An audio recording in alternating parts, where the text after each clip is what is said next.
সর্ষের তেল গরম করে এর মধ্যে লবণ হলুদ মাখিয়ে রাখা বেগুনগুলো হালকা করে ভেজে নেব। খুব বেশি লাল করে ভাজবার কোনো প্রয়োজন নেই।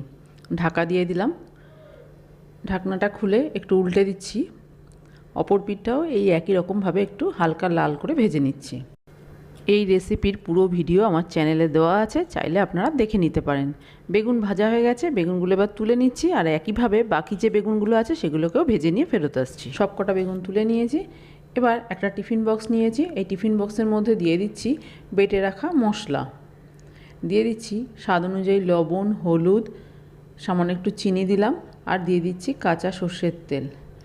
দিয়ে দিচ্ছি মিক্সির জার ধুয়ে একটু জল। এবার সব কিছু খুব ভালো করে মিশিয়ে দিচ্ছি। সব কিছু মেশানো হয়ে গেছে। এবার এর মধ্যে ভেজে রাখা বেগুনগুলো দিয়ে মশলার মধ্যে ভালো করে মাখিয়ে দেবো। ওপর থেকে দুটো কাঁচা লঙ্কা আর একটু কাঁচা সর্ষের তেল দিয়ে দিলাম। টিফিন বক্সটা আটকে কিছুক্ষণ রেখে দিয়েছি। এবার আমি এটা ভাপিয়ে নেব।